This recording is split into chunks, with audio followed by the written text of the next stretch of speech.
seminggu sebelum itu sudah pun ada satu mesyuarat yang dibuat untuk menetapkan satu daripada perkara yang cukup istilah yang saya pakai dalam artikel saya baru-baru ini, iaitu mengkelan.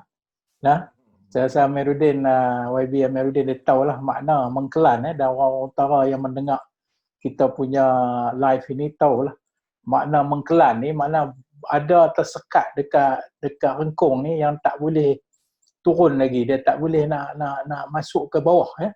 Jadi salah satu isu yang kita mengkelan Pakatan Harapan ni ialah isu Perdana Menteri, yang mana kita tahu pada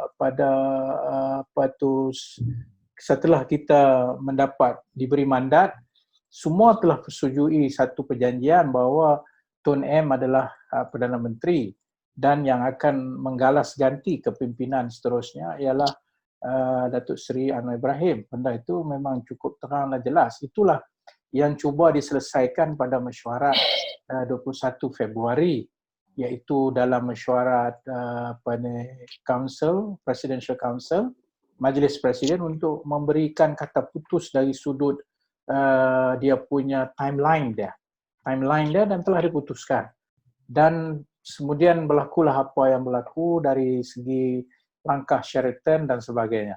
Jadi bermaknanya, Saudara Hairul Nizam, apabila soalan itu diajukan kepada kita hari ini, maka tidak menjadi sesuatu yang pelik apabila isu ini menjadi muncul semula sebagai satu perbahasan untuk menetapkan apa akan berlaku jikalau kita dapat mengambil balik mandat dengan proses demokrasi yang ada di dalam negara kita ini.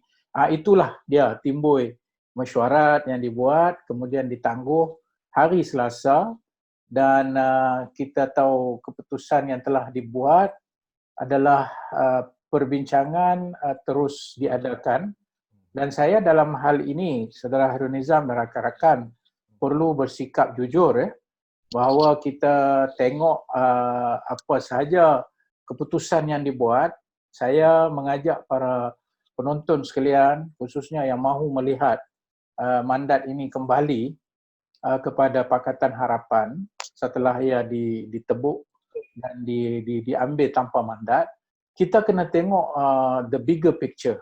Kita kena tengok gambaran yang lebih besar, iaitu apa akan jadi kepada negara dalam suasana kerajaan tanpa mandat yang tidak stabil dan berbagai permasalahan dalam masa 100 hari yang kita semua tahu berbagai perkara yang berlaku sangat-sangat anti-climax, ya, dengan apa yang kita usahakan dan apa yang rakyat Malaysia berbilang kaum dan bangsa harapkan kepada Malaysia baru. Kalau kita boleh tumpu yang itu, saya kira Datuk Seri Anwar Ibrahim dan Tun Mahathir sendiri berjiwa besar kedua-duanya untuk meletakkan kepentingan itu lebih utama daripada melihat kepentingan peribadi maupun sekadar untuk mengisi jawatan tersebut yang dicalonkan. Jadi saya mengharapkan isu yang berlaku hari ini belum ada ketetapan, tapi insya-Allah saya melihat di sana ada jalan keluar,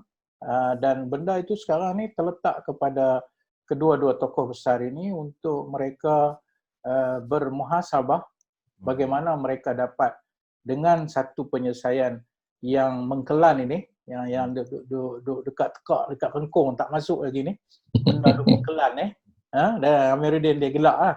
Tapi Amiruddin dia tahulah mengkelan bahasa utara kan. Mengkelan ni bahasa utara ni, kalau ikut bahasa betul ada benda tersekat kat rengkung. Ya, tapi dipakai juga tak sampai hajat, dipakai juga tekilan, sampai juga kadang marah pun ada. Kadang-kadang rasa sesai, itu boleh kita kata mengkelan.